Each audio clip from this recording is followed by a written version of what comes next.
광복 80돌이 됐건만 대한민국 역사는 여전히 식민사학의 추박에서 벗어나지 못하고 있습니다. 뉴라이트와 극우 파시즘의 변이 과정을 거치면서 21세기 한복판에도 아스팔트 위를 식민사학은 유유히 배회하고 있습니다. 어디서부터 엉킨 실타래일까? 이재명 정부가 출범하면서 내란의 전모가 하나둘 드러나고 있습니다. 내란의 수괴 윤석열은 다시 구속되었고 공범들은 세 갈래 특검 앞에서 진실을 회피하려 안간힘을 씁니다. 그러나 폭주를 지탱했던 세력은 여전히 건재합니다. 사법부를 무력화하고 태극기와 성조기를 흔들며 광장을 점령했던 이들은 지금도 숨을 고르며 재기를 노리고 있습니다. 이들의 사고뿌리는 뉴라이트입니다.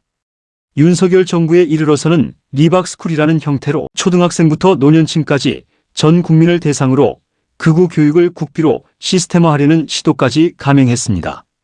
많은 이들이 뉴라이트를 비판하고 독립기념관을 포함한 5대 국책역사기관 수장 교체를 요구하며 리박스쿨 관련자들의 처벌과 철거된 독립운동가 흉상의 복원을 외칩니다. 당연한 일입니다.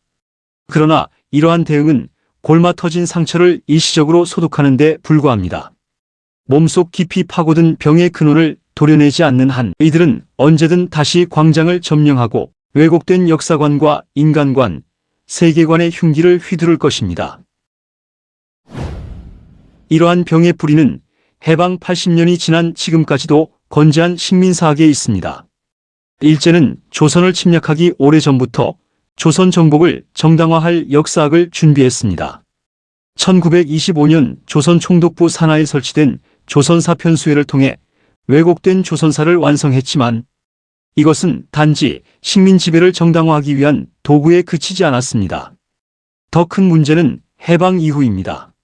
조선사 편수회 출신 서울대 이병도와 고려대 신석호 등이 해방 후 국사학계를 주도하며 식민사학의 틀을 고스란히 계승한 것입니다. 식민사학의 유산이 지금까지도 교과서를 통해 반복 재생산되고 있습니다. 그렇다면 왜 지금 이 이야기를 다시 꺼내야 할까요? 그 이유는 명백합니다. 식민사학은 과거의 문제가 아니기 때문입니다. 현재를 지배하는 해석의 틀이며 우리가 계속 건설하려는 민주공화국의 정체성과 직결된 문제입니다. 식민사학의 구조를 정면으로 해부하고 그 잔재를 철저히 걷어내야 우리는 비로소 뉴라이트의 허구적 역사와 왜곡을 분쇄할 수 있습니다. 그것이야말로 민주공화정을 지켜내고 완성하는 유일한 길입니다. 해방 80주년입니다. 일본이 오랫동안 식민사학을 어떻게 준비했고 조선사 편수회를 통해 조선을 어떻게 무력화했으며 그 유산이 오늘날 우리 사회를 어떻게 좀먹고 있는지 살펴보려 합니다.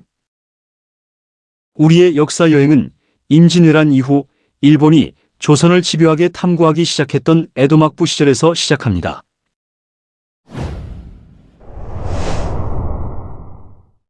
에도막부는 임진왜란의 참혹한 실패를 뼈저리게 기억했습니다. 도요토미 히데요시가 일으킨 조선 침공과 미완의 대륙 원정은 막대한 자원 손실과 국내 혼란만 남긴 채 끝났습니다. 그 이후에 정권을 장악한 도쿠가와 이에야스는 그 실패로부터 중요한 교훈을 얻습니다. 조선과 그 주변 국제 질서에 대한 정보가 부족했기 때문에 실패했다라는 인식에서 출발했습니다. 막부는 이후 조선에 관한 정보 수집과 분석을 체계적으로 시작합니다. 흥미로운 점은 막부가 철저한 쇄국 정책을 펴며 유럽 열강은 물론 중국과의 직접 교류까지 제한하면서도 유독 조선과의 교류만은 예외로 두었다는 사실입니다. 단순히 외교적 예의의 차원이 아니라 조선을 구체적으로 탐구하고 연구하기 위한 전략적 목적에서 비롯된 조치였습니다.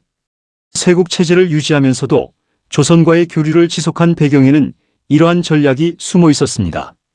특히 구로다본과 스시마본 등은 조선의 정치, 군사, 제도, 풍속, 사상 등을 체계적으로 정리한 자료를 다수 축적하게 됩니다.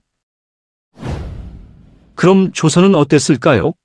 승정원 일기에는 왜국이 예절을 두루 갖추어 사신을 맞이하고 우리 문화를 크게 흠모한다는 표현이 등장합니다.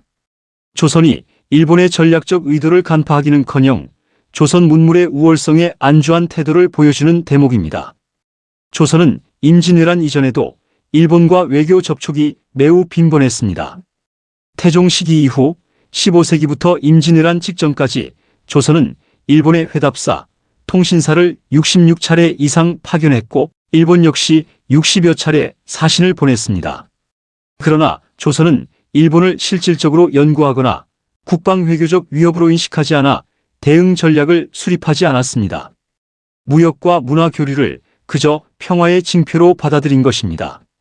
이 점을 가장 뼈저리게 통탄한 인물이 바로 유성룡입니다.